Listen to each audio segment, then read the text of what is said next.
19వ అధ్యాయము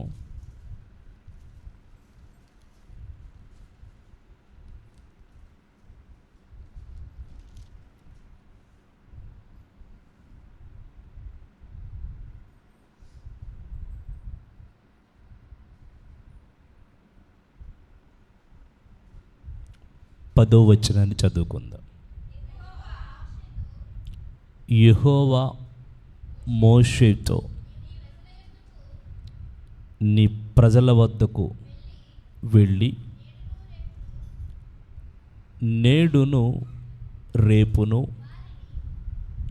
వారిని పరిశుద్ధపరచుము, వారు తమ బట్టలు ఉతుకుకొని 3వ నాటికి సిద్ధముగా ఉండవలెను. 3వ నాడు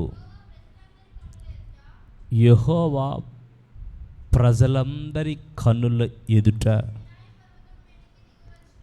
సీనాయి పర్వతం మీదకి దిగి వచ్చును. ఆమేన్. నా వైపు చూడండి. ప్రభువైన దేవుడు సీనాయి పర్వతం మీదకి దిగి వచ్చేటప్పుడు వారు మొట్టమొదటిసారిగా ప్రభువుని చూడబోతూ ఉన్నారు. ఆమేన్.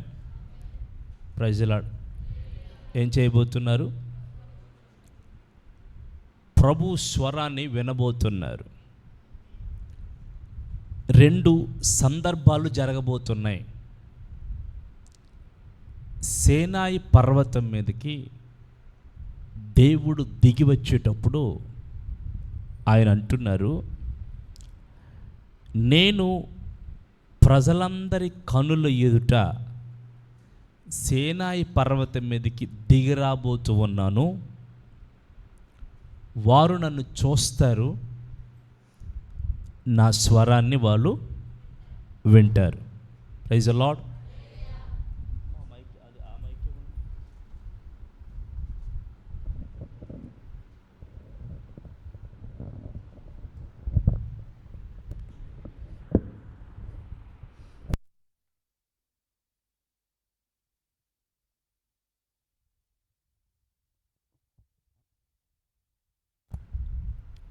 సీనాయి పర్వతం మీదకి దిగి వస్తారు. వారు నన్ను చూస్తారు, నా స్వరాన్ని వింటారు. ఈ 2 అనుభవాలు దేవుడు వాళ్ళకి అనుగ్రహించబోతున్నారు. ఎందుకంటే ఈ ప్రజలు అంతకుముందెప్పుడు దేవుని స్వరాన్ని వినలేదు, దేవుణ్ణి కనులారా చూడలేదు. మీరు వినండి, ఇదే మొదటిసారి. 430 సంవత్సరాలు వాళ్ళు దేవుని స్వరానికి, దేవుని ప్రత్యక్షతకి వారు దూరం అయిపోయారు. అబ్రహాముతో దేవుడు మాట్లాడి ప్రత్యక్షమయ్యారు. ఇస్సాకుతో దేవుడు మాట్లాడి ప్రత్యక్షమయ్యారు. అంటే ప్రత్యక్షమై మాట్లాడుతూ ఉండేవారు, మాట్లాడి ప్రత్యక్షమవుతూ ఉండేవారు. యాకోబుకు కూడా దేవుడు మాట్లాడుతూ ఉండేవారు, యాకోబుకు ప్రత్యక్షమవుతూ ఉండేవారు. 2 జరుగుతూ వచ్చాయి. తర్వాత యాకోబు తర్వాత ఎవరితో మాట్లాడారు దేవుడు? చెప్పండి ఒకసారి, చెప్పండి. యోసేపుతో మాట్లాడుతూ వచ్చారు. అంతే. యోసేపుతో దేవుడు మాట్లాడడం ముగించిన తర్వాత ఇంకెవరితోటి దేవుడు మాట్లాడలేదు. 430 సంవత్సరాలు దేవుడు మౌనంగా ఉన్నాడు. మరలా వీరంతా దేవునికి మొరపెడితే అప్పుడు మోషేకు ప్రత్యక్షం మొదలుపెట్టాడు. మోషేతో మాట్లాడారు. కానీ ఈ ప్రజలందరూ వినండి, అక్కడ ఏం రాయబడుతుంది? నీవు ప్రజల యొద్దకు వెళ్ళుము. ఆఖరి మాట చదవండి, చదువుకోదు 11లో ఆఖరి 3వ నాటికి సిద్ధంగా ప్రజలందరి కనుల ఎదుట, అది నోట్ చేసుకోండి ఆ మాట, ప్రజలందరి కనుల ఎదుట సీనాయి పర్వతం మీదకి దిగివచ్చును. సీనాయి పర్వతం మీదకి దిగి వస్తాడు దేవుడు ప్రజలందరి కన్నుల ఎదుట. వినండి, ప్రజలందరి కన్నుల ఎదుట. అంతకుముందు మోషే, యోసేపు, యాకోబు, ఇస్సాకు, అబ్రహాము, అలాగున నోవాహు, ఇంకా వెనక్కి వెళితే ఆదాము, అలా ఒక్కొక్కరితోనే, ఓన్లీ వన్, మీరు వినండి, ఒక్కొక్కరితోనే మాట్లాడుతూ వచ్చిన దేవుడు ప్రజలందరి ఎదుటికి దిగి రావాలని దేవుడు ఆలోచించిన ఆ దేవుడు, నేను దిగి వచ్చినప్పుడు ప్రజలు ఎలా ఉండాలి, నా స్వరం వినాలంటే ప్రజల్లో ఉండవలసిన యోగ్యతలేంటి, నన్ను చూడాలంటే, వారి కనులతో నన్ను చూడాలంటే వారికి ఉండవలసిన అర్హతలేంటి, వారు ఎలా ఉండాలి, వారు ఏ విధంగా ఉండాలి అని ప్రియులారా మోషే గారితో ముందు తెలియచేస్తున్నారు. మన దేవుడు ముందు తెలియపరిచి అలాగున మనల్ని మారమని అంటారు. అంతేగాని మనతో ఏం చెప్పకుండా ముందు మన లెంప మీద 4 కొట్టి ఇలా ఉండాలని నీకు తెలీదా అని ఏమీ చెప్పడు దేవుడు. స్తోత్రం చెప్పండి. ముందే చెప్తారు ఎలా ఉండాలో, ముందే మాట్లాడతారు దేవుడు మనం ఎలా ఉండాలో. నన్ను దర్శించబోయే మీరు, నా స్వరాన్ని వినబోయే మీరు, నన్ను మీ కనులతో చూడబోయే ఆ అనుభవంలో మీరు ఎలా ఉండాలి అనేది ముందుగానే తెలియపరుస్తాడు. అందుకే దేవుడు దిగి వచ్చినప్పుడు ఈ ప్రజలు దేవుణ్ణి చూడబోతున్నారు, ఈ ప్రజలు దేవుని స్వరాన్ని వినబోతున్నారు. ఈ రెండూ జరుగుతున్నాయి. అందుకు ఈ రెండు జరగాలి అంటే దేవుడు సీనాయి పర్వతాన్ని ఎంచుకున్నాడు. దేవుడు ఏ పర్వతాన్ని చెప్పండి? సీనాయి పర్వతాన్ని. ఎక్కడ పడితే అక్కడ దేవుడు దిగడు. మీరు వినండి, ఎక్కడ పడితే అక్కడ దేవుడు దిగడు. సీనాయి పర్వతాన్ని ఎంచుకుంటాడు దేవుడు. ఇప్పుడు మీరు ఆరాధన చేస్తున్నప్పుడు ఎంత ఆత్మతో నింపబడి, మరి అన్య భాషల వరాలతో నింపబడి మీరు ఎంతమంది ఆరాధన చేశారో మీకే తెలుసు. ఇక్కడ ఉన్న వాళ్ళలో ఇదే ఆరాధన మీకు అన్ని చోట్ల కనిపించదు. దేవుడు ఎన్నుకున్న చోట మాత్రమే ఆయన కార్యాలు, ఆయన స్వరం, ఆయన ప్రత్యక్షత మీ కనుల ఎదుట మీరు చూస్తారు. Praise the Lord. ఎన్నో పర్వతాలు ఉండగా సీనాయి పర్వతాన్ని దేవుడు ఎందుకు ఎంచుకున్నాడంటే ఆ పర్వతం మీదకు దిగి వచ్చి అక్కడ దేవుని స్వరాన్ని వినిపించాలనుకున్నాడు దేవుడు. ప్రజలకు కనపడాలనుకున్నాడు దేవుడు. అందుకే నేను నా స్వరం వినాలంటే, నన్ను చూడాలంటే ఖచ్చితంగా వాళ్ళలో ఉండవలసిన కొన్ని అర్హతలు ఉన్నాయి. అదేంటో మోషే నేను నీకు తెలియచేస్తాను, నువ్వు కిందకి వెళ్ళి నీ ప్రజలతో నువ్వు చెప్పి వాళ్ళు అలా సిద్ధపాటు చేయి. ఇక్కడ రాయబడిన మాట 10వ వచనంలో, మోషేతో నీవు ప్రజల వద్దకు వెళ్ళి నేడును రేపును వారిని పరిశుద్ధపరచుము, వారు తమ బట్టలు ఉతుక్కొని, ఒకటి అక్కడ చెప్తున్నాడు పరిశుద్ధపరచుకోండి. పరిశుద్ధపరచుకునేటప్పుడు అంటే ఒక రూల్ చెప్తున్నాడు, వారు తమ బట్టలు ఉతుక్కోవాలి. వినండి, బట్టలు ఉతుక్కోవాలి. దేవుని దగ్గరికి వచ్చేటప్పుడు మన వస్త్రాలు మలినంగా ఉండకూడదు. వస్త్రాలు చాలా శుభ్రంగా ఉండాలి. వినండి, చాలా శుభ్రంగా ఉండాలి. ఎప్పుడైతే వస్త్రాల మీద మరకలు పడతాయి మనకి, అది దుమ్ము ధూళి ప్రిలరా కావచ్చు, బయట నుంచి వచ్చే బయట నుంచి వచ్చే ప్రకృతి సంబంధమైన దుమ్ము, ధూళి, మట్టి, మశానం కావచ్చు మనం వేసుకున్న వస్త్రాలకి. రెండోది, మన శరీరంలో ఉత్పన్నమయ్యే అనేక ప్రియులారా ఉద్గారాలు, అనగా చూడండి వస్త్రం. ఇప్పుడు నేను ఈ లోపలికి వచ్చి బయటికి వెళ్ళే ముందు, ఇప్పుడు మీరు వచ్చే ముందే బయటికి వెళ్ళాను. ఈ ఎండ వేడికి నేను వేసుకున్న హాఫ్ అంగి మొత్తం తడిచిపోయింది ఇంట్లోకి వెళ్ళేసరికి. వినండి, ఇప్పుడు నేను వెళ్ళి ఎక్కడికి వెళ్ళి తడుపుకోలే, ఏ వర్షంలోనూ నేను నాట్యం చేసి గంతులేలా రెయిన్ డ్యాన్స్ చేయలే. కానీ శరీరంలో ఉన్నది బయటికి వచ్చి ఈ వస్త్రాన్ని మలినం చేసింది. మీరు వినాలి, 2 పాయింట్లు ఇక్కడ ఉన్నాయి. ఒకటి, మనం వేసుకున్న వస్త్రాలు ప్రకృతి బయట నుంచి వచ్చిన దుమ్ము, ధూళి, మశాలం మన వస్త్రానికి అంటుకుంటుంది. అది ఖచ్చితంగా శుభ్రం చేయబడాలి. 2, ఈ శరీరంలోంచి వచ్చే ప్రియుల రకరకాల వ్యర్థం, చెడు ఈ వస్త్రాన్ని అంటుకుంటుంది. ఖచ్చితంగా రెండవది, మన లోపల నుంచి వచ్చే దానివల్ల కూడా వస్త్రం ఏమవుతుందంటే అపవిత్రపరచబడుతుంది. అందుచేత దేవుని వద్దకు వచ్చే ప్రతి ఒక్కరూ ఈ 2 రకాలైన శుద్ధీకరణ, శుభ్రం అనేది చాలా ప్రాముఖ్యం. దేవుని వద్దకు వచ్చేటప్పుడు చక్కగా ఉతకబడి, ప్రియులారా ఫ్రెష్ చేయబడి, శుభ్రం చేయబడిన ప్రశస్తమైన వస్త్రాలను ధరించేవారిగా ఉండాలి. ఇది వస్త్రము అనే మాట ఒకసారి మనం ఆలోచిస్తే 2 భావాలను తీయొచ్చు. మీ వస్త్రాలు కాకుండా మీ హృదయాన్ని చింపుకోండి అన్నారు ప్రవక్తలు. మీ వస్త్రాన్ని కాకుండా మీ హృదయాన్ని చింపుకోండి అన్నారు.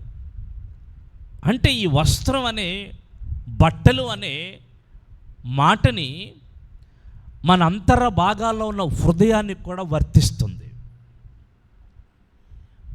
వస్త్రం ఎలా మలినమైపోతుందో మన హృదయం కూడా రకరకాల కల్ముషాలతో, బయట నుంచి వచ్చే కల్ముషాలు కొన్ని, లోపల పుట్టే కల్ముషాలు కొన్ని, బయట నుంచి ప్రకృతి సంబంధంగా వచ్చే ఆలోచనలు కొన్ని, శరీరంలోనే శరీరతత్వంగా పుట్టే ఆలోచనలు కొన్ని.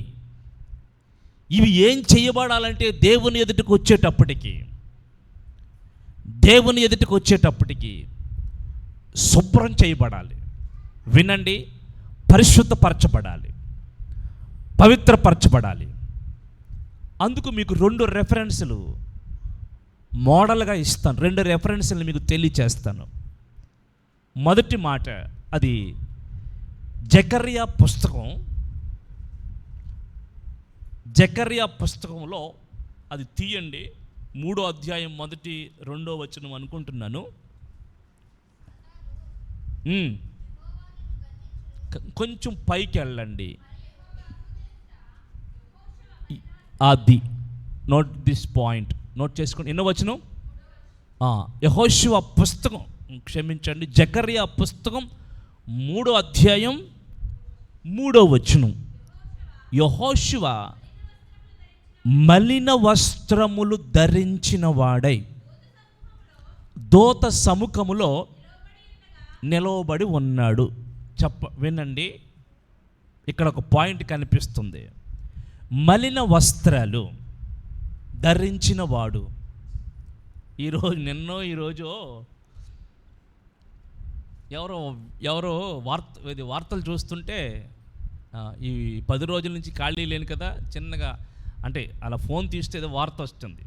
విచిత్రమైన వార్త ఏంటంటే, బెంగళూరులోనూ మెట్రో ట్రైన్ ఎక్కడానికి ఒక రైతు నెత్తి మీద నెత్తి మీద మూట పెట్టుకుని ఉంటాయిగా, మాసిపోయిన బట్టలతో టికెట్ కొనుక్కుని మెట్రో ట్రైన్ ఎక్కడానికి వెళ్ళాడు. టికెట్ కొనుక్కున్నాడు, మెట్రో ట్రైన్ ఎక్కడానికి వెళ్ళాడు. అక్కడున్న సిబ్బంది చెక్ చేస్తారు. ఈ మాసిపోయిన బట్టలు ఉన్నాయని చెప్పేసి ఈ మనిషిని ఏం చేశారు తెలుసా? లోపలికి వెళ్ళనివ్వలేదు, ట్రైన్ ఎక్కనివ్వలే, లోపలికి వెళ్ళనివ్వట్లా, ఆపేశారు. టికెట్ ఉంది, గేట్ ఓపెన్ అయింది, కానీ నేను వెళ్ళనివ్వట్లా. ఏంటంటే నీ వస్త్రాలు బాగోలేదు, నీ వస్త్రధారణ మంచిగా లేదు, ఈ ట్రైన్ ఎక్కడానికి నీకు అవకాశం లేదు అని, ఎక్కితే అనేక మంది ఫీల్ అవుతారు అని అతన్ని ఆపేశారు. చుట్టుపక్కల వెళ్ళే పాసింజర్లు, తోటి ప్రయాణికులు ఇతను ఎందుకు ఆపారు అని అడిగారు. వాళ్ళ వస్త్రాలు, అతని వస్త్రాలు బాగోలేదయ్యా అన్నారు. ఈ మెట్రో ట్రైన్ ఎక్కడానికి ఏదైనా డ్రెస్ కోడ్ ఉందా? డ్రెస్ కోడ్ అంటే ఈ వస్త్రం ధరించి ఎక్కాలని ఏమైనా రూల్ ఉంటే మీరు చూపించండి అని ఈ ముసలివాని పక్కన వెనకాల కొంచెం చదువుకున్న వాళ్ళు, కొంచెం తెలివితేటలు కలిగిన వాళ్ళు నిలబడి మెట్రో పోలీసుల్ని, అక్కడ సెక్యూరిటీని నిలదీస్తే నా ప్రియులరా, మొత్తానికి కొంతమంది వీడియోలు తీసి పంపించారు బయటికి. తిరిగి అది ఎక్కడికి వెళ్ళిందంటే మెట్రో పోలీసులు, మెయిన్ పోలీసుల దగ్గరికి వెళ్ళింది. మెయిన్ మేనేజ్మెంట్ దగ్గరికి వెళితే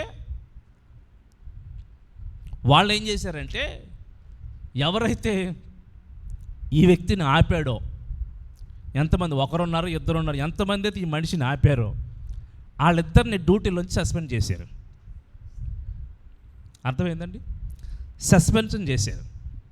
ఎందుకంటే ఎటువంటి వ్యక్తి అయినా సరే ప్రజా రవాణా వ్యవస్థది, అది విఐపీలకే, డబ్బున్న వాళ్ళకే అని ఎక్కడ రాయబడలా.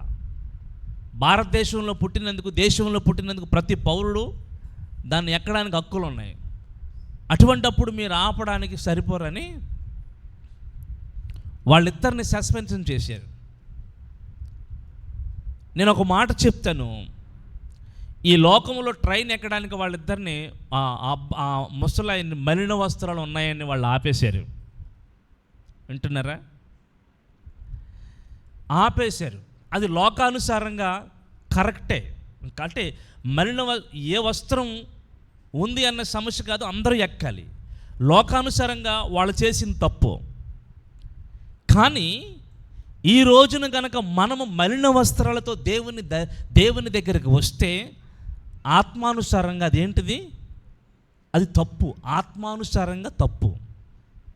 మలిన వస్త్రం అంటే శరీర రూపాన్ని, పై వేసుకున్న వస్త్రాల్ని అది చూపించదు. కానీ మలిన వస్త్రం అంటే అంతరంగ క్రియల్ని, మనం చేసే పనుల్ని కూడా చూపిస్తుంది. రెండు రకాలుగా. అంటే ఆ మనిషి దుమ్ము ధూళి పడిన వస్త్రాలు వేసుకుని ట్రైన్ ఎక్కడానికి వచ్చాడు, కానీ ఏ పాపం చేసో, ఏ కత్తి పట్టుకునో, ఎవరో ఒకరు నరికో రక్తం మరకలతో రాలేదుగా. వినండి, రక్తం మరకలతో రాలేదుగా. కానీ దేవుని వద్దకు వచ్చేసరికి మనము దేవుని వైపు చేతులు చాపుతున్నప్పుడు ఆయన అంటున్నాడు, మన చేతులు రక్తంతోనూ, అపరాధాలతోనూ, మన నోరు పాపంతోనూ, అపరాధంతోనూ, మన హృదయం ఘోరంతోనూ, ఘోరమైన వ్యాధితో నిండి ఉంది గనుక మీ ప్రార్థనలు నేను చూడలేదు, మీ చేసే ప్రార్థనల వైపు నేను చెవి ఒగ్గట్లేదు అన్నాడు. ప్రియులారా, వాళ్ళు ఆపినది ఒక విధంగా కరెక్టు, కానీ ఒక విధంగా కరెక్ట్ కాదు. మనం మొదటి విషయాన్ని తీసుకుందాం. దేవుని దగ్గరకు వచ్చేటప్పుడు కూడా దేవదూతలు, మీరు వినండి, మనం మలినంగా ఉండే వస్త్రాలతో, అనగా మలినం అంటే దాని అర్థం ప్రియులారా పాపానికి, అపవిత్రతకి, వేషధారణకి, ఇక లోకానుసారమైన జీవితానికి సాదృశ్యంగా ఉంది. అందుచేత యెహోషువ మలిన వస్త్రాలు ధరించున్నాడని సాతానుకు అవకాశం దొరికి ఏం చేసింది? దేవుని దగ్గర ఫిర్యాదు చేస్తుంది. కానీ దేవుడు అన్నారు, ఓ పిచ్చిదానా, సాతానా, యెహోషువ అగ్నిలోని తీయబడిన కొలిమి వలె ఉన్నాడు, అతను వేసిన మలిన వస్త్రాలు అతను చేసిన పాపాలు అపరాధాలు కాదు. ఆ వస్త్రాలు దేవుని ఎదుట కూర్చుని ఉన్న నా ప్రజలకి సూచనలై ఉన్నాయి. Praise the Lord. ఏమై ఉన్నాయి? సూచనలై ఉన్నాయి. ఎందుకంటే అతడు ప్రధాన యాజకుడై ఉన్నాడు గనుక అనేక మంది పాపాలను క్షమించి పాపాలను భరించి, మీరు వినండి, వాళ్ళని పరిశుద్ధపరిచి వాళ్ళని పవిత్రపరిచి నా ఎదుటకు తీసుకురావాలని ఒక తాపత్రయంతో ఉన్నాడు అతడు. అందుచేత అతను మలిన వస్త్రాలు నీ కళ కనపడుతున్నాయి, కానీ నాకైతే ఆ మనిషి అగ్నిలోండి తీయబడిన కొరిమ వలె ఉన్నాడు. ఆమేన్. అలాగే ఉన్న వాక్యం చదవండి.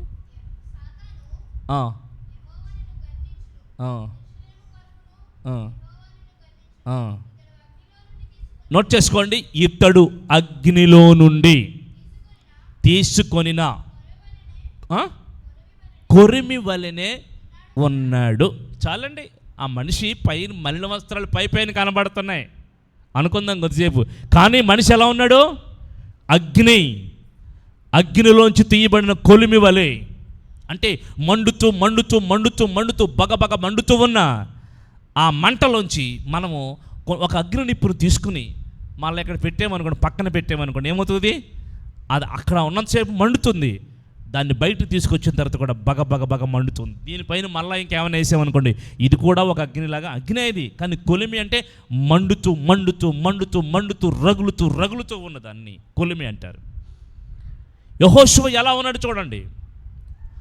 అందుకని ఓహో నీకు ఆ వస్త్రాలు కనబడుతున్నాయా సాతానా, నీకు ఆ వస్త్రాలు కనబడుతున్నాయా, ఒక్క నిమిషం ఉండు అని సాతాన్ని అలా హోల్డ్లో పెట్టి దేవుడు దేవదూతకు ఆజ్ఞ ఇచ్చాడా?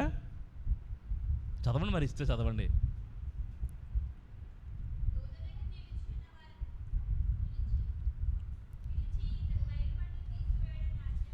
అది పాయింట్ వచ్చును. ఈ మలిన వస్త్రాలు తీసివేయండి, ప్రశస్త వస్త్రాలు ధరింప చేయండి. కొట్టండి గట్టిగా చప్పట్లు. ఆమేన్.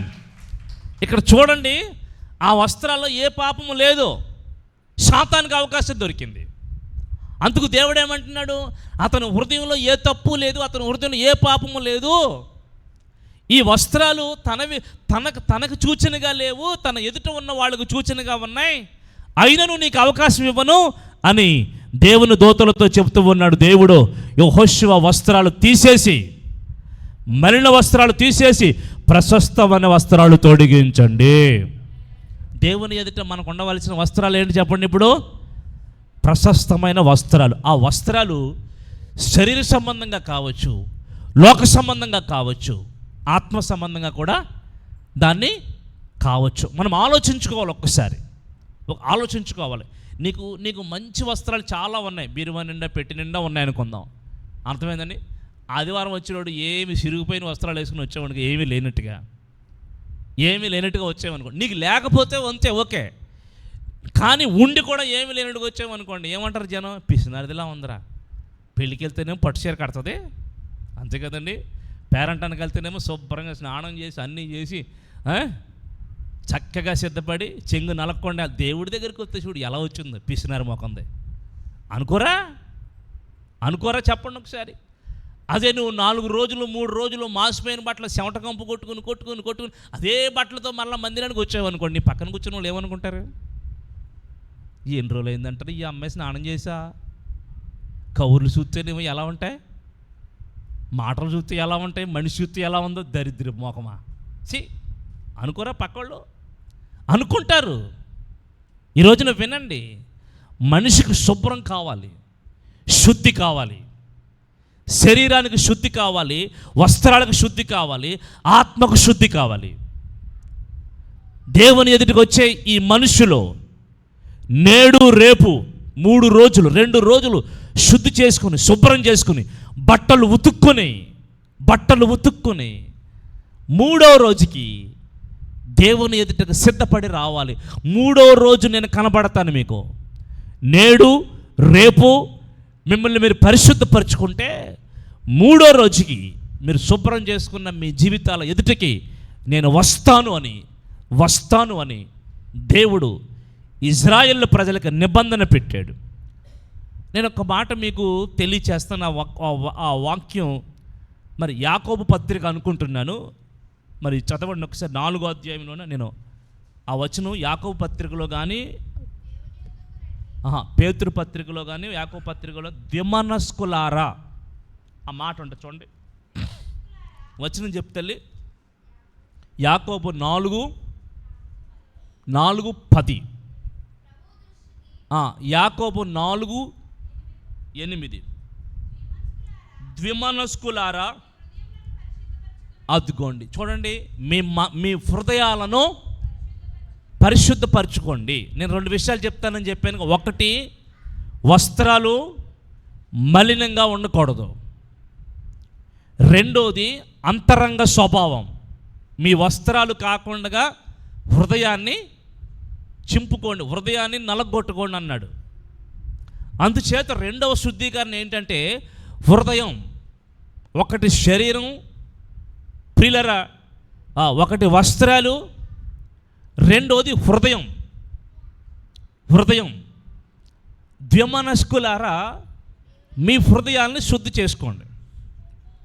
ఇప్పుడు ద్విమనస్కులు అనే ఈ మాటని 2 మనస్తత్వాలు కలిగిన వాళ్ళు, నందరు నా వైపు శ్రద్ధగా మీకు వింటే అర్థమవుతుంది. 2 మనస్తత్వాలు కలిగిన వాళ్ళు వీళ్ళు.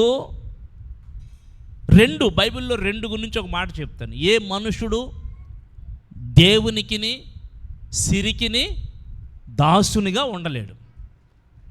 ఏ మనుషుడు సిరికి దేవునికి దాసునిగా ఉండలేడు. 2 కావాలి అనుకోవడం ఏ మనుషునికి అది అజ్ఞానం.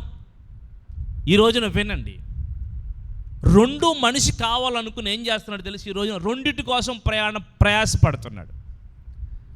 ఈ లోకంలో దేవునిలో ఉన్నవాళ్ళకి ఒక నీతి,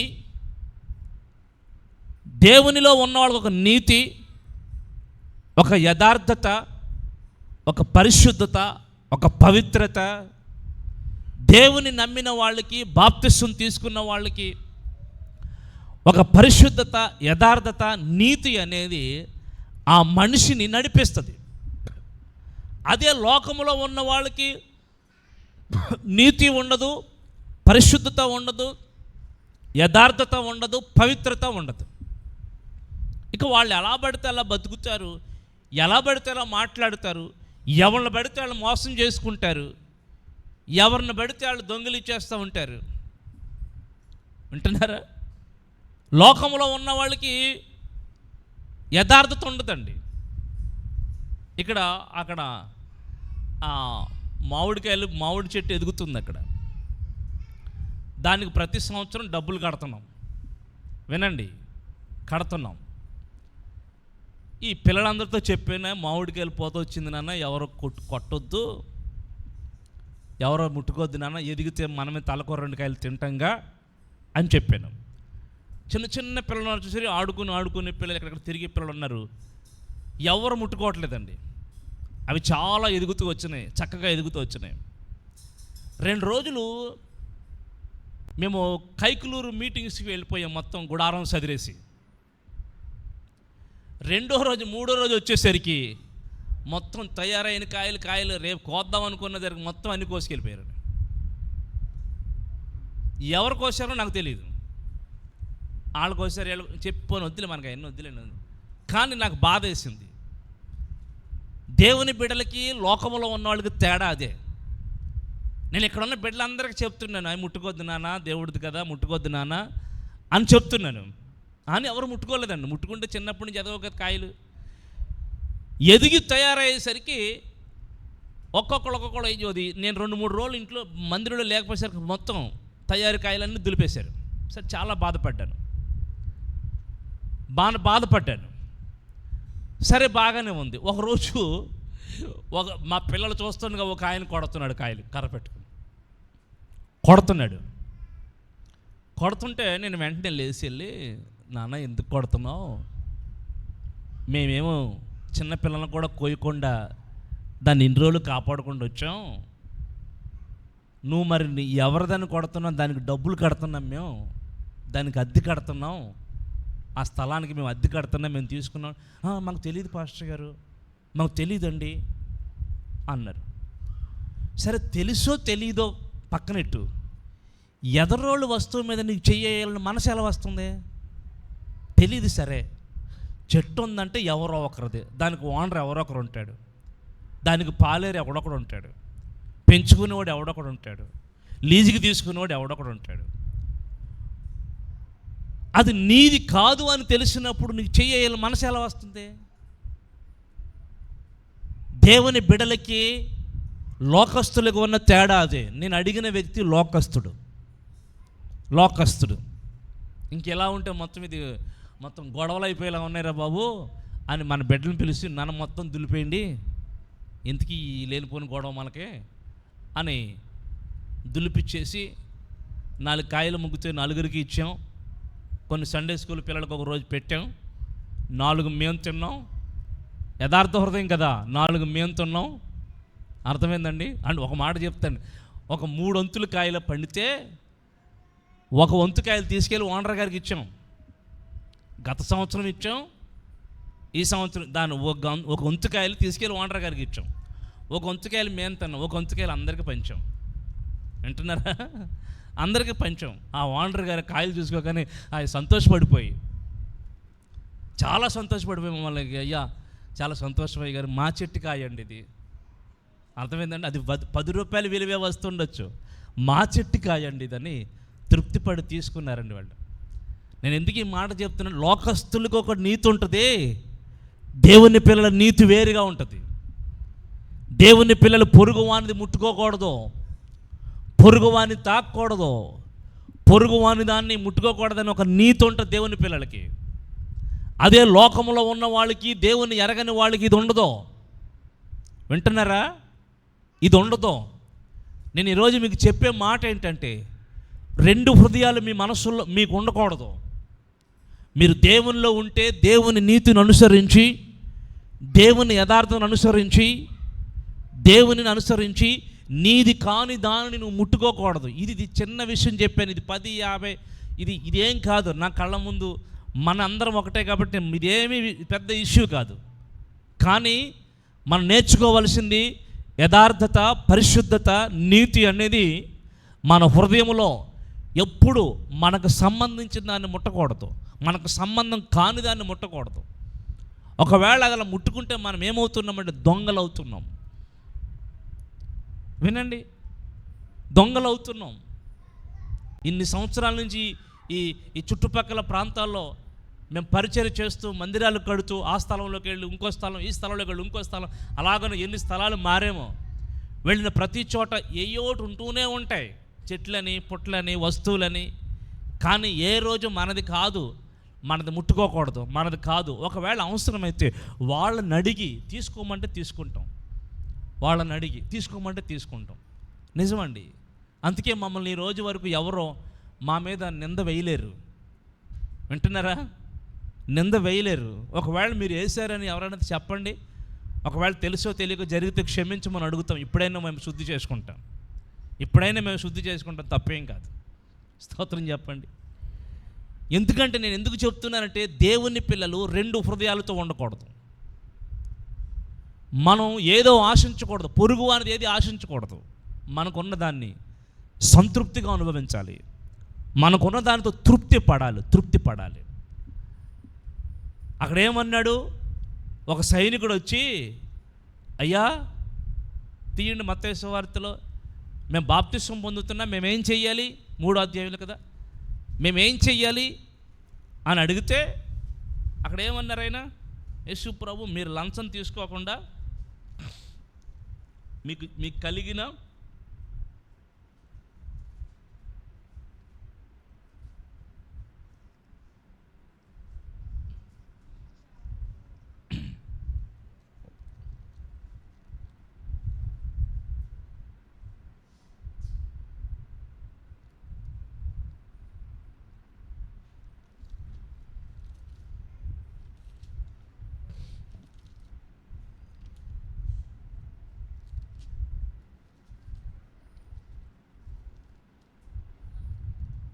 లూకాసు వార్తలు చూడలేకపోతే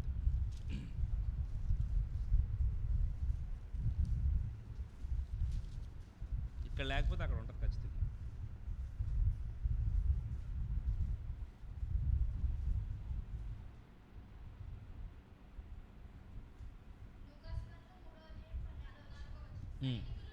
సైనికులు మేమేమి చేయవలనని అతన్ని అడిగారు. అందుకు అతడు ఎవరిని బాధ పెట్టకయు ఎవని మీదను అపనింద వేయకయు మీ జీతములతో తృప్తి పొంది ఉండడని వారితో చెప్పాను. మీ జీతములతో తృప్తి పొంది ఉండండి. వింటున్నారా? దేవుడు చెప్పే మాటలు మీరు వినాలి. మనకి ఏది కలిగిందో దానితో తృప్తి పడాలి. నోట్ చేసుకోండి. ఇప్పుడు నాది చిన్న పరిచర్య. కొన్ని సంఘాలు, పెద్ద పెద్ద సంఘాలు ఉన్నాయి. నేను ఆ సంఘాల వైపు చూశాను అనుకో, నా హృదయం ఏ హృదయం? దురాశ కలిగిన హృదయం. నీకు అర్థమవుతుందా? దురాశ కలిగిన హృదయం. అంతే.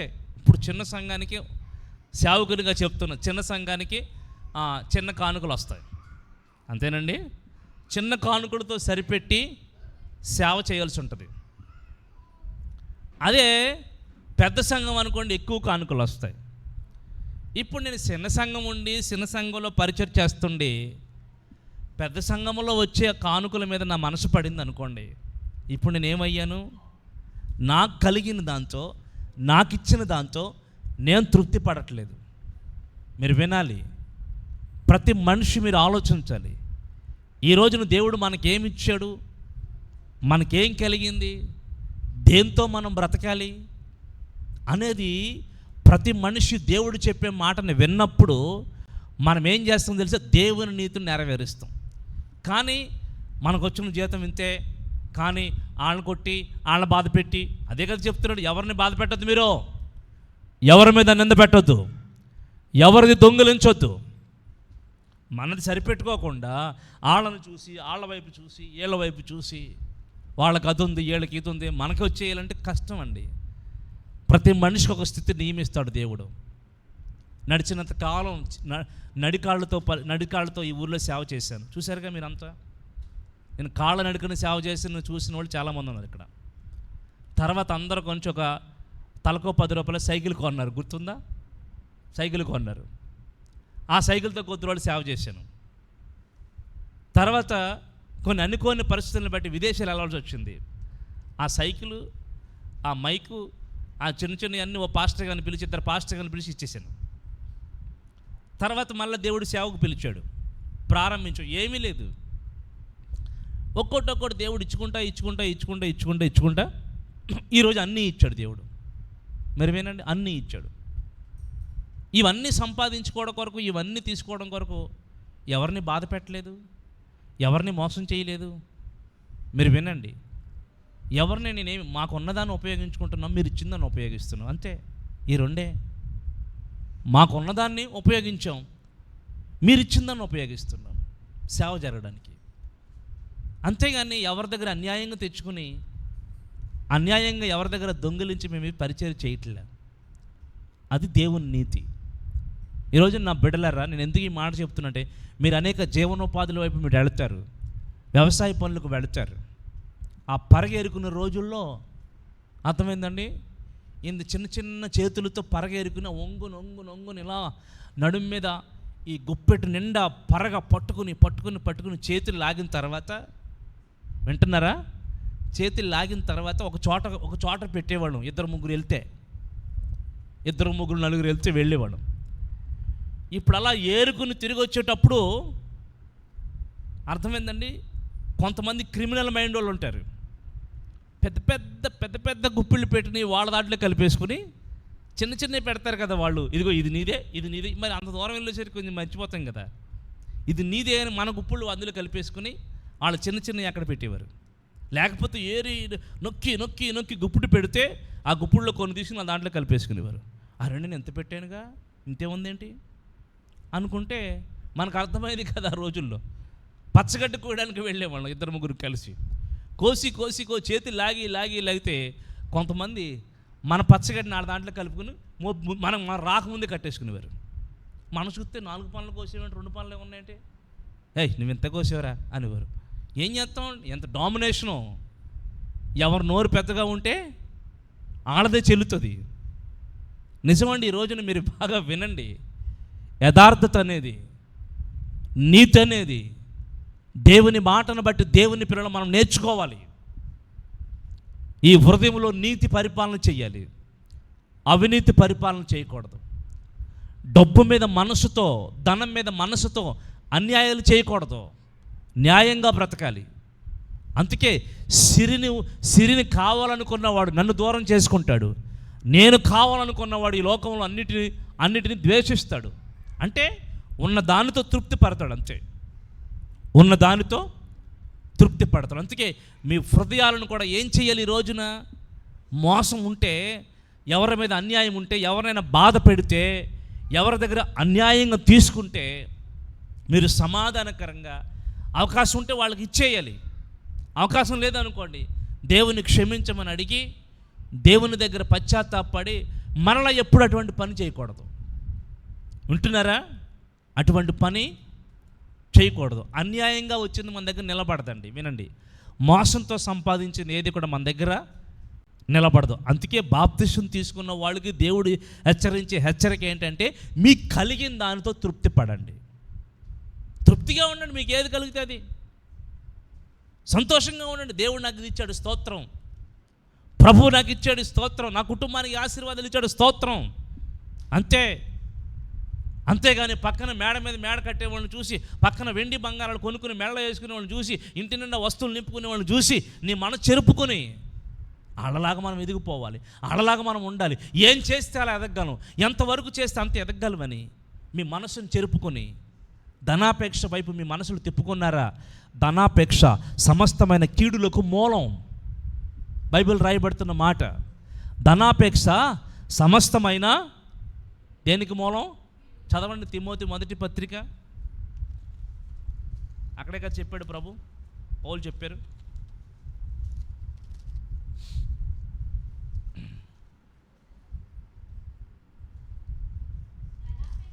వచ్చిన చెప్పండి 4. 1 తిమోతి 6:10.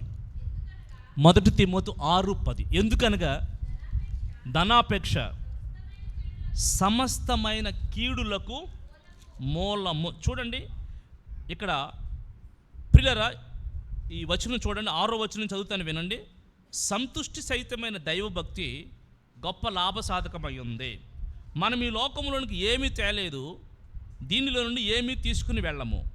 కాగా అన్నవస్త్రములు గలవారమై ఉండి వాటితో తృప్తి పొంది ఉందుము. ధనవంతులకు అపేక్షించేవాడు శోధనలోను, ఉరిలోను, అవివేకయుక్తములైన హానికరములైన అనేక దురాశల్లోనూ పడుదురు. అట్టివి మనుషులను నష్టములోను నాశనములోను ముంచివేయును. ఎందుకనగా ధనాపేక్ష సమస్తమైన కీడులకు మూలము. కొందరు వాటిని ఆశించి విశ్వాసం నుండి తొలగిపోయి నానా బాధలతో తమ్మును తామే పొడుచుకున్నారు. చూడండి, ధనాపేక్ష కలిగిన వాళ్ళు అంటండి సమస్తమైన కీడులో పడిపోతారంట. అర్థమైందండి? మరి శుద్ధీకరణలో మరొక మాట కూడా చెప్పాలి నేను. కొంతమంది దేవునికి ఇవ్వాల్సిన ధనం ఉండదు, చూశారు? దేవునికి ఇవ్వాల్సిన ధనం, అది దశమ భాగమే కావచ్చు, ప్రతిష్టార్పణే కావచ్చు, కృతజ్ఞతార్పణే కావచ్చు. ప్రియులారా, నువ్వు ఇస్తానని ఒప్పుకోలు చేసుకున్నదే కావచ్చు, లేదా నియమ నిబంధన ప్రకారంగా నువ్వు మేలు పొందిన తర్వాత నువ్వు చెల్లించవలసిందే కావచ్చు. ఏదైనా దేవునికి చెందవలసింది ఒకవేళ దేవునికి చెందకుండా నువ్వు తినేస్తున్నావు అనుకో, నువ్వు అనుభవించేస్తున్నావు అనుకో, అది కూడా నీలో మనసులో ధనాపేక్ష ఉన్నట్లు లెక్క. ఎందుకంటే నీది కాంది, నువ్వు ఏది తీసుకున్నా అది ధనాపేక్షే. అది మనుషులదైనా కావచ్చు. మనుషులు తీసుకుంటే ఒకంత కీడు రావచ్చు, కానీ దేవుని తీసుకుంటే 2 అంతల ప్రతిదండ నీకు రావచ్చు. మీరు వింటున్నారా? ఏదైనా సరే లోకంలో నువ్వు అన్యాయం చేసినా అది నీ మీదకే వస్తుంది, దేవునిలో ఉండి అన్యాయం చేసినా నీ మీదకే వస్తుంది. ఎందుకంటే నా మాటలు కాదు, మీరు కొందరు దాన్ని ఆశించి ఏమయ్యారు అంటండి? విశ్వాసం నుంచి తొలగిపోయారు. తర్వాత నానా బాధలతో తమను తామే పొడుచుకుని చచ్చిపోయారు. ఈ రోజున ప్రియులారా, అందుకే మనకు కలిగిన దానితో తృప్తి పడాలి. ఎదుటి వాడిని దాన్ని మనం తీసుకుని ఈరోజు భలే వచ్చిందిలే, ఏదో నక్కను తొక్కొచ్చినట్టున్నాం ఈరోజు, ఎందుకు వచ్చాం అంతేనా? అలాగంటారండి, నక్కనే తొక్కొచ్చినట్టున్నాం ఈరోజు అంటారు కదా. ఏదైనా దొరికింది అనుకోండి, ఏదైనా ఎవరిదైనా దొరికేసింది అనుకోండి, ఓ మాట చెప్పనండి, నేను ఆ మాట చెప్తానేనండి. ఆ తెలుగు భాష రాని సోలాపూర్ సర్దారులు ఇంచుమించుగా 6 అడుగులున్నారు. ఆజానుబావులు 7 అడుగులు ఉంటారు వాళ్ళు. ఇంచుమించుగా ఒక 25-30 సంవత్సరాల క్రితం వాళ్ళు ఏం చేసేవారు తెలుసా?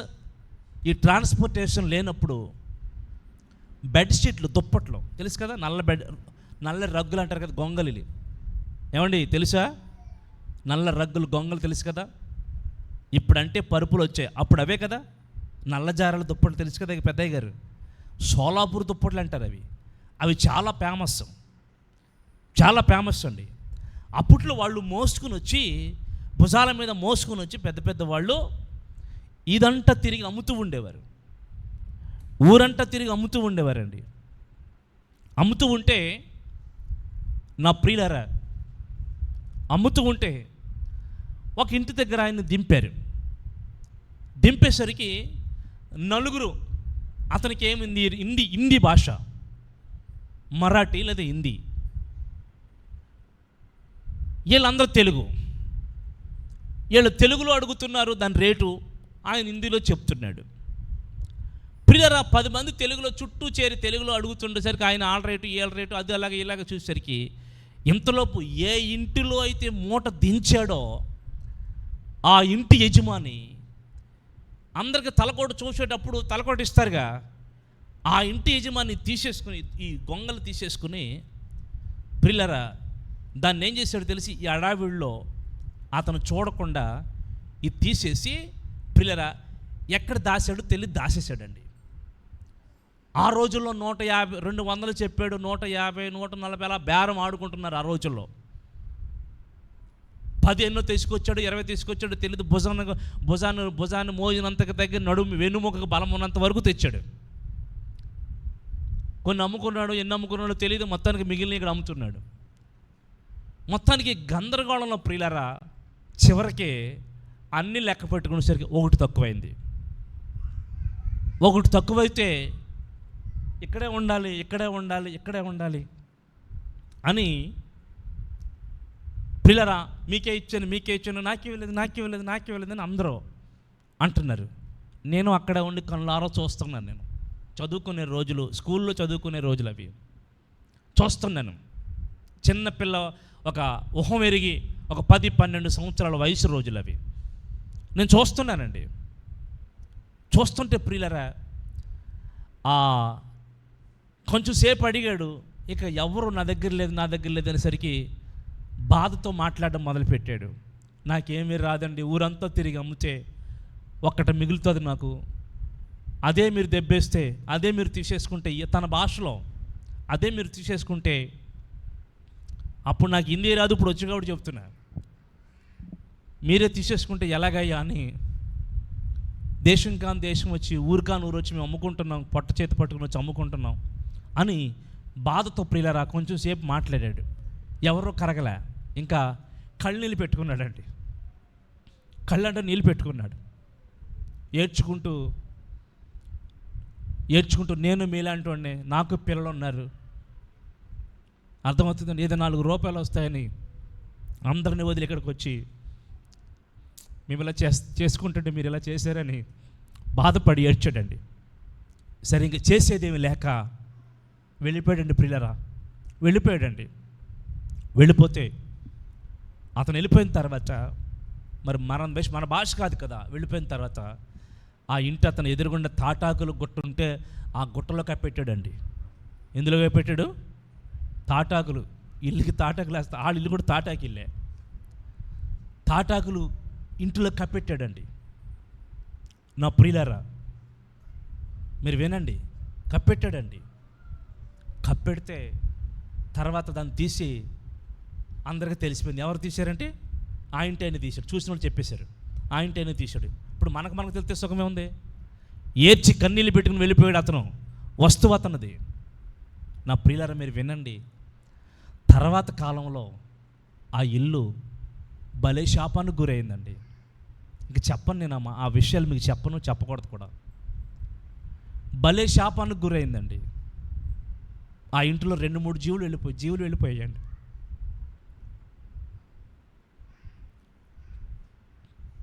తర్వాత ఆ ఇల్లు ఆ ఇంటి వారికి లేకుండా పోయిందండి. దాన్ని ఎవరో స్వాధీనం చేసుకున్నారు, ఎవరో కొనుక్కున్నారు, ఎవరో అమ్ముకున్నారు. వాళ్ళకి మనశ్శాంతి లేదు ఆ బతికినంత కాలం. ఎప్పుడు కూడా మనది కానిది మన ఇంటికి చేరిందంటే అది మన చేతులు కారణమవుతాయి, మన ఆలోచనలకు కారణమవుతాయి. అది దేవుని దృష్టికి చాలా ఘోరమైన పాపం అది. అందుకే నీకు కలిగిందంతా తృప్తిపడు. ఇక నేను చెప్తూ ఆ విషయం చెప్పుకుంటే నాకు ఇప్పటికీ కళ్ళంట నీళ్ళు ఆగవు. అన్ని సంవత్సరాల క్రితం ఏడ్చిన కన్నీళ్ళు ఇప్పటికీ నా కళ్ళల్లో మెదులుతూ ఉన్నాయి. ఒక అమాయక వ్యక్తిని, భాష రాని వ్యక్తిని, నాలాంటి ప్రజలే కదా, నాలాంటి సహోదరులే కదా, నా దేశస్తులే కదా అని నమ్మి మన మధ్యకు వచ్చిన ఒక అన్యుల వ్యక్తిని, చెప్పుకోవడానికి కూడా ఎవరు లేరు అతనికి. అటువంటి స్థితిలో మోసం చేసి అతను కలిగిందాన్ని దొంగిలించి పంపివేశారు. చూడండి, ఆ ఇల్లు భయంకరమైన శాపానికి గురైంది. ఈరోజు అందుకే ఎన్నో కనుల ముందు చూసిన నా అనుభవాలు ఎవరిది ముట్టుకోవడానికి కానీ ఎవరిది తాకడానికి కానీ నేను సాహసించను. ఈరోజున ప్రియులారా, నేనే కాదు మీరు కూడా సాహసించవద్దు. హృదయంలో ఒక ఒప్పుకోలు, శుద్ధీకరణ కలిగి నాది కాదు ఇది అంతే, మనది కాదు ఇది అంతే, దేవునిది అంతే, ఇది దేవునిది అంతే, నాది కాదు దేవునిది అంతే, దేవునికి వెళ్ళాలి. ఇది నాది కాదు మా అన్నయ్యది, మా అన్నయ్యకి వెళ్ళాలి. ఇది నాది కాదు మా తమ్ముడికి వెళ్ళాలి.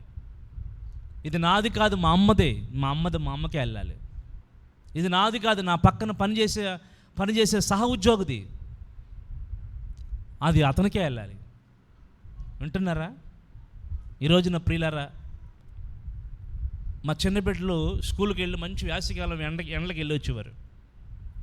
ఎండలకి వెళ్ళి వస్తున్నారు కదా అని ఎండలకి వెళ్ళి వస్తున్నారు కదా అని 2 ఫ్రూటీలు కొనుక్కొచ్చి, ఎలా ఉంటాయి ఫ్రూటీలు చెప్పండి అమ్మా, ఫ్రిడ్జ్లో పెట్టాం. ఆ రోజుల్లో మాకు ఫ్రిడ్జ్ లేదు, మా అమ్మగారు ఫ్రిడ్జ్లో పెట్టాం. మంచి యాసికాలం, పెద్ద మేర వెళ్ళి వస్తున్నారు, బిడ్డలు అలసిపోతారని. వచ్చేసరికి ఫ్రిడ్జ్లో ఫ్రూటీలోనే తాగండి అమ్మా అని ఇద్దరికి చెప్పాం. ఇప్పుడు కాదు డాడీ, సాయంత్రం తాగుతాం అని ఒకరు అన్నారు. ఒకరైతే నేను తాగేస్తానని అన్నారు. ఎవరు తాగారు అని మేము చూడలా. అర్థమైందండి?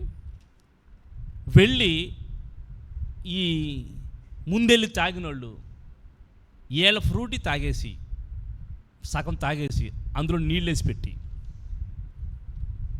అర్థమైందండి, 2వ ఫ్రూటీ సాయంత్రానికి దాచుకుంది. ఇప్పుడు తెలుసు కదా ఎందులో నీళ్ళు ఉన్నాయో, ఎందులో ఒరిజినల్ ఉందో తెలుసు కదా వీడికి. సాయంత్రం ఎండ తగ్గిన తర్వాత తాగండి అంటే త్వరగా వెళ్ళి ఈ పొద్దున తాగేసిన ఆవిడ సాయంత్రం దాచుకుందుకు ఇస్తారా, నీళ్లు పోసిందేమో ఆ పక్క ఆవిడకి ఇచ్చి మళ్ళీ అందులో ఉన్నది ఆవిడ మళ్ళీ పొద్దున గడగడ పెట్టి తాగేసింది. మళ్ళీ ఆలస్యం అయితే మళ్ళీ ఈ 2వ మొఖమేమో ఇందులో పెట్టి, డాడీ తాగమ్మా అంటే, డాడీ చప్పగా ఉందేంటి డాడీ అంటే, చప్పగా ఉంటావేంటి, మన షాప్లో ఒరిజినల్లో దొరికితే డూప్లికేట్ ఎక్కడి నుంచి వచ్చింది, తాగో అంటాను నేను. లేదు డాడీ, వాళ్ళ అమ్మ మొత్తానికి బెత్తం తీసింది. తాగమంటే 50 పైసలు వేస్తున్నావు, కోతలేవు అని బెత్తం తీసింది. ఏంటి తాగమంటే తాగట్లేదండి. లేదు మమ్మీ, చప్పగా ఉంది మమ్మీ అంది. చప్పకుండా ఇలాగై నేను చూస్తాం అని వాళ్ళ అమ్మ నోట్లో పెట్టుకు దొరికే మొత్తం నీళ్ళు దాన్ని నిండా అమ్మ దొంగలు, నీళ్ళు ఎలా వచ్చినాయి? ముందు ఎవరు తాగేశారో వాళ్ళు తాగేసి నీళ్ళు వేసి పెట్టేశారు. ఒకే గర్భాన్ని పుట్టిన ఇద్దరు అక్క చెల్లెళ్ళు, అర్థమైందండి? నేను చెల్లెని చెప్పను, అక్కని చెప్పను, మళ్ళీ మీరు నిలదెత్తారు. అక్క చెల్లెళ్ళు, చెల్లిని మోసం చేయాలని అక్క, అక్కను మోసం చేయాలని చెల్లి. చూసారా?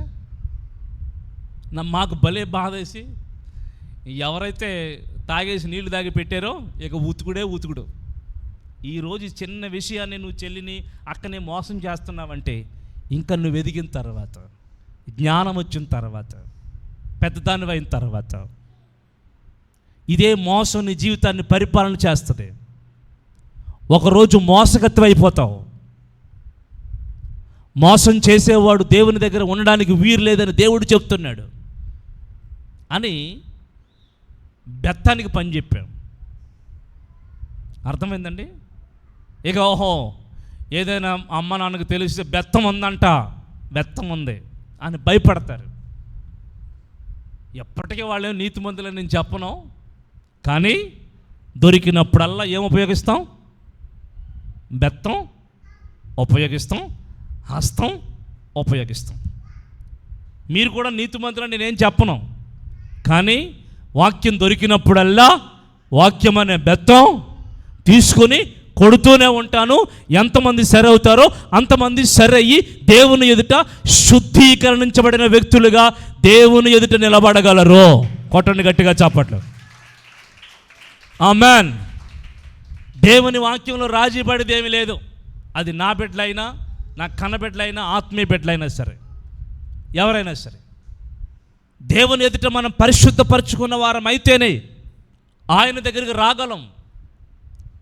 నేడు రేపు మనల్ని మనం పరిశుద్ధపరచుకుంటే మూడవ రోజు యెహోవా మనందరి కనుల ఎదుటకు దిగి వస్తాడు. అప్పుడు ఆయన స్వరం వింటాం, అప్పుడు ఆయన కళ్ళారా చూస్తాం. అందుకే నా ప్రియులారా, ఈ ప్రభు యొక్క శరీరం, ప్రభు యొక్క రక్తం, ప్రభు యొక్క శరీరం, అమ్మా వదిలేండి అమ్మ, ఏం కాదు, వదిలేండి, ఆడుకొని ప్రభు యొక్క రక్తం, ప్రభు యొక్క శరీరం మన కనుల ముందుకి ఎప్పుడు వస్తుంది? రేపు రాబోతుంది. అంతేనండి. యెహోషువ పుస్తకం 3వ అధ్యాయం 5వ వచనం ఆఖరిగా చదివి ముగిస్తాను. యెహోషువ పుస్తకం 3వ అధ్యాయం 5వ వచనమా?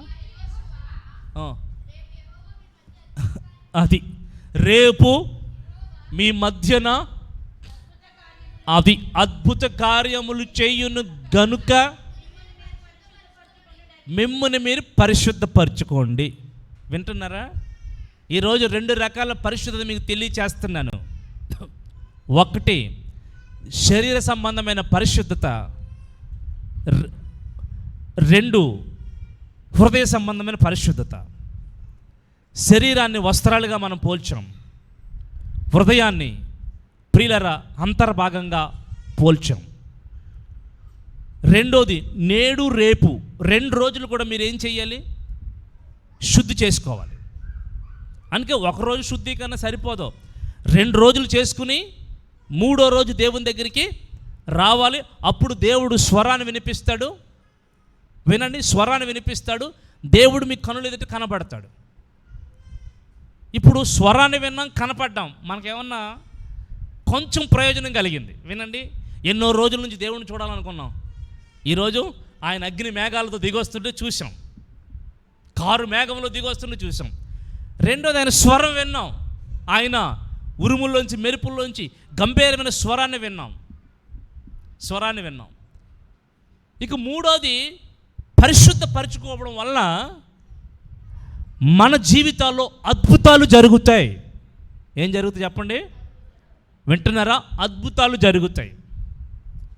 పరిశుద్ధపరచుకోవడం వల్ల మన జీవితాల్లో అద్భుతాలు జరుగుతాయి. అంటే మన కుటుంబాల్లో అద్భుతాలు చేస్తాడు దేవుడు. నేడు మీ కనుల ఎదుట దేవుడు అద్భుతాలు చేయడానికి రాబోతున్నాడు గనుక ఈరోజు మీరేం చేయాలి? మిమ్మల్ని మీరు పరిశుద్ధపరచుకోండి, కడుక్కోండి. మీలో అపరాధాలు ఉంటాయి, ఎందుకంటే మీరు మనుషులు, లోకంలో ఉన్నారు కనుక. దాన్ని కడుక్కోండి, శుద్ధి చేసుకోండి, పరిశుద్ధపరచుకోండి, పవిత్రపరచుకోండి. మీలో ఉన్న అపరాధాలను ఒప్పుకోండి, మీలో ఉన్న తప్పులను ఒప్పుకోండి, మీలో ఉన్న దోషాలు ఒప్పుకోండి, మీలో ఉన్న 2 హృదయాలను ఒప్పుకోండి, ధనాపేక్షను ఒప్పుకోండి, క్షమించమని అడగండి, నిర్ణయం చేసుకోండి, పరిశుద్ధపరచుకోండి, తీర్మానాలు చేసుకోండి. అప్పుడు ఇది ఎప్పుడైతే చేస్తారో ఆయన దిగొచ్చినప్పుడు అద్భుత కార్యములు మీ జీవితాల్లో దేవుడు చేస్తాడు. ఆమేన్. ఈరోజు చాలామంది అద్భుతాలు కావాలనుకుంటారు కానీ పరిశుద్ధపరచుకోరు, నీతిగా ఉండరు, యథార్థంగా ఉండరు. ఆశ్చర్య కార్యాలు జరగాలి మా జీవితాల్లో అని విపరీతమైన ఆశతో ఎదురు చూస్తారు కానీ పరిశుద్ధతగా ఉండరు, పరిశుద్ధపరచుకోరు, దేవుని వాక్యానికి అప్పగించుకోరు. మీరు చూడండి, మీ ఆరోగ్య విషయాల్లోనైనా, ఆత్మీయ విషయాల్లోనైనా, ఆర్థికపరమైన విషయాల్లోనైనా మీరు అద్భుతాలు చూడాలంటే దేవుని ఎదుట ఖచ్చితమైన తూచా కాటా ఏంటంటే పరిశుద్ధత. ఇప్పుడు కేజీ వస్తువు వేసినప్పుడు కేజీ రాయేస్తాడు, కేజీ రాయేస్తే కేజీ వస్తువు వేస్తాడు, 5 కేజీలు రాయేస్తే 5 కేజీలు వస్తువు వేస్తాడు. ఈ ఈ ఈ తూచాని, ఈ వస్తువు సరిపడినప్పుడు దానికి విలువ మీరు చెల్లించి ఆ వస్తువుని తెచ్చుకుంటారు. ఇప్పుడు దేవుడు కూడా ఎన్నో అద్భుతాలు మన జీవితాల్లో చేయాలనుకుంటున్నాడు. దేవుడు పక్కన నిలబడి, దేవుడు కళ్ళారా చూస్తూ ఓ పక్కన మనల్ని వేస్తున్నాడు దేవుడు, ఒక పక్కన మన పరిశుద్ధత వేస్తున్నాడు దేవుడు. ఈ 2 సరిపోతేనే మీ జీవితాలు అద్భుతాలు చేస్తానంటున్నాడు. కానీ మనం ఏం చేస్తున్నాం? మనమేమో తేలిపోతున్నాం, మనమేమో దిగిపోతున్నాం, పరిశుద్ధత ఏమో తేలిపోతుంది. సమానం, ఈక్వాలిటీ లేదు మనలో. మన భక్తికి తగ్గ పరిశుద్ధత, మన క్రమానికి తగ్గ పరిశుద్ధత, మన జీవితానికి తగ్గ పరిశుద్ధత మనలో లేని కారణంగా ఈ రోజున పరిశుద్ధత తేలిపోతుంది. మనమేమో అపరాధాల చేత, భారాల చేత, కల్ముషాల చేత, అపవిత్రత చేత మనం బరువైపోతున్నాం. దీనికి కారణంగా దేవుడు మన జీవితాల్లో ఏ అద్భుతాలు చేయలేకపోతున్నాడు. ఈరోజు నా ప్రియులు మీరు వినండి, శుద్ధీకరణ దేవుని ఎదురుకు తీసుకొస్తుంది. అంత మాత్రమే కాదు, అదే పరిశుద్ధత దేవుని నుంచి వచ్చే అద్భుతాల్ని నీలోకి తీసుకొస్తుంది. కొట్టండి గట్టిగా చప్పట్లు. ఆమేన్. దేవుని ఎదురు నిన్ను తీసుకెళ్తుంది అదే పరిశుద్ధత. అదే పరిశుద్ధత దేవుని ఎదుటి నుంచి, దేవుని దగ్గర నుంచి అద్భుతమైన కార్యాలను ఇంట్లోకి, నీ కుటుంబాలకు తీసుకొస్తుంది. ఈరోజున దేవుని మాటను అప్పగించుకుని ఎవరికి వారే ప్రార్థన చేసుకోండి.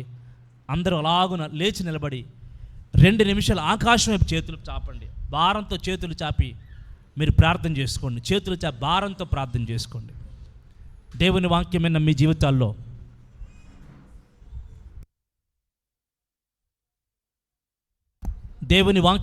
జీవితాల్లో ఒక్కొక్క సబ్జెక్టును, ఒక్కొక్క పాయింట్ని మీరు ఎంచుకోండి. చెప్పబడిన మాట నెవరు వేసుకోండి.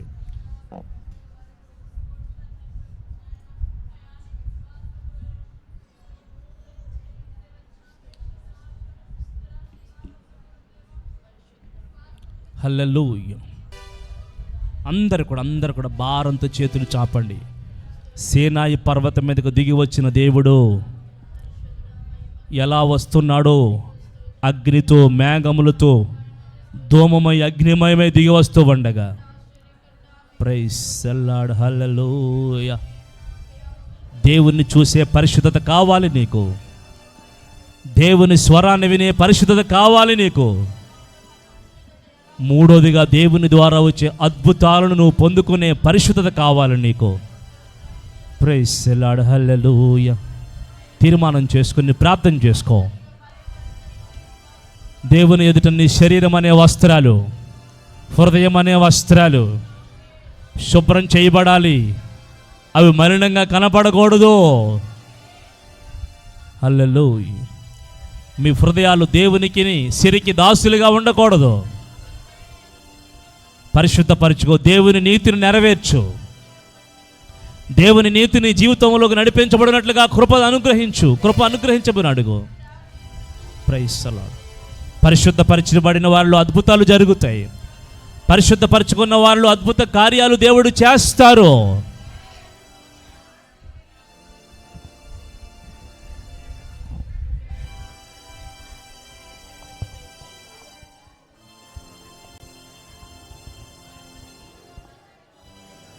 ఆమేన్. ప్రార్థన. స్తోత్రం స్తోత్రం స్తోత్రం స్తోత్రం స్తోత్రం స్తోత్రం. పరిశుద్ధుడా, మహిమగల తండ్రి, కృపగల దేవుడా, ప్రేమగల దేవుడా, ప్రేమా స్వరూపుడవయ్యా మీకు స్తోత్రాలు స్తోత్రాలు స్తోత్రాలు తండ్రి. ఈ రాత్రి మీరు మా మధ్యలోకి దిగి వచ్చి ఉన్న దేవుడా మీకు స్తోత్రాలు. ఆత్మరథ సార్థగా మమ్మల్ని దర్శించి అభిషేకించి ఉన్నవాడా మీకు స్తోత్రాలు చెల్లించుకుంటున్నాము నాయనా, మీకు స్తోత్రాలు అయ్యా. ఇప్పటి వరకు మీ దాసులు బలపరిచి అభిషేకించి వాక్య పరిచయలు మీరు వాడుకున్నందుకే మిమ్మల్ని స్తుతిస్తున్నాము నాయన. మీ దాసుని ముఖాంతరంలోంచి నాతోను మాతోను ఒక ఉన్నతమైన ఉపదేశము చేత మాతో మీరు తేటగా మాట్లాడారు అయ్యా, మీకు స్తోత్రాలు తండ్రి. అయ్యా నీకు స్తోత్రాలు. నీ వాక్యం మా జీవితాల్లో అయ్యా క్రియ చేరుకున్నట్లుగా కృప దయచేయండి నాయన. అయ్యా నీ వాక్యాన్ని అనుసరించి జీవించే కృప దయచేయండి నాయన. అయ్యా మా నీతి మా పరిశుద్ధత ఎలా ఉందో ప్రభువా మీరు తేటగా తెలియచేశారు అయ్యా, మీకు స్తోత్రాలు చెల్లించుకుంటున్నాము నాయన. ఈ రాత్రి నీ సముఖంలో చేరిన మమ్మల్ని అందరినీ కూడా అయ్యా పరిశుద్ధపరచమని ప్రార్థిస్తున్నాము తండ్రి. మా ప్రాణాత్మ దేహాలు శుద్ధి చేయమని ప్రార్థిస్తున్నాము నాయనా, నీకు స్తోత్రాలు. మా అంతర్భాగంలో మా అంతరంగంలో శుద్ధి చేయమని పరిశుద్ధత కలగ చేయమని ప్రార్థిస్తున్నామయ్యా, నీకు స్తోత్రాలు. అయ్యా మా జీవితాలు పరిశుద్ధపరచు పవిత్రపరచమని ప్రార్థిస్తున్నాము నాయనా, నీకు స్తోత్రాలు. నిశ్చయంగా యథార్థమైన జీవితాలు మాకు దయచే, నీతిని అనుసరించి నడుచుకునే కృప దయచేయమని ప్రార్థిస్తున్నా. యథార్థమైన మనసు మాకు దయచేయమని ప్రార్థిస్తున్నాము నాయనా, నీకు స్తోత్రాలు. అయ్యా విశ్వాసం అందు నాయన మమ్మల్ని వర్ధిల్ల చేయి, ఆధ్యాత్మిక బలపరిచే, ఆత్మీయతలో వర్ధిల్ల చేయమని ప్రార్థిస్తున్నాము తండ్రి, నీకు స్తోత్రాలు. ఇంకనూ మా జీవితాలు నాయన నీ కృపలో వర్ధిల్ల చేసి బలపరిచి పరిశుద్ధపరిచి నీ ఎదుట నీ సముఖంలో యోగ్యులుగా మమ్మల్ని చేయమని ప్రార్థిస్తున్నాము తండ్రి. ఏ స్థలంలో ఉన్న మా ప్రతి ఒక్కరి హృదయాలు అయ్యా లోబర్చినట్లుగా కృప దయచేయి, విధేయులుగా మీరు మార్చమని అయ్యా నీ సన్నిధికి నీ ఉపదేశానికి అంగీకరింప చేయమని ప్రార్థిస్తున్నాము తండ్రి, నీకు స్తోత్రాలు. నిశ్చయంగా నీ కృపలో జ్ఞాపకము చేసుకో. వచ్చిన వారందరి జీవితాలు మీరు దీవించండి, ఆశీర్వదించండి. ప్రతి ఒక్కరి జీవితాలు అద్భుత కార్యాలు మీరు జరిగించమని ప్రార్థిస్తున్నాము నాయన, నీకు స్తోత్రాలు. రేపటి దినము కొరకు నాయన మమ్మల్ని ఆయుక్తపరచండి నాయన, పరిశుద్ధపరచండి నాయన, నీకు స్తోత్రాలు. పవిత్రపరచండి, నీ ఎదుట యోగ్యులుగా మమ్మల్ని చేయమని ప్రార్థిస్తున్నాం నాయన, మీకు స్తోత్రాలు. రేపు ఉదయకాలం జరిగే ఆరాధన కృపలో జ్ఞాపకము చేసుకోండి అయ్యా. ఆరాధన మీరు దీవించండి, ఆశీర్వదించండి, మీ ఆధిపత్యంలో జరిగించమని ప్రార్థిస్తున్నాము నాయన, మీకు స్తోత్రాలు. నిశ్చయంగా మీరు కృపలో జ్ఞాపకము చేసుకొని రేపు ఉదయం జరిగే అయ్యా సంఘాన్ని కూడా మీరు బలపరిచి ప్రతి కుటుంబాన్ని కూడా మీరు నడిపించి మీరే మహిమ ఘనత ప్రభావాలు పొందుకోమని యేసే పరిశుద్ధమైన నామంలో ప్రార్థించి వేడుకొంచున్నాము తండ్రి, ఆమేన్ ఆమేన్. మన ప్రభువైన యేసుక్రీస్తు కృప, తండ్రి అయిన దేవుని ప్రేమ, పరిశుద్ధాత్మ సన్నిధి సహవాసం మనందరికీ తోడయుండి నడిపించి పరిశుద్ధపరిచి ఆయన ఎదుట నిలబెట్టును గాక. ఆమేన్. మీ అందరికీ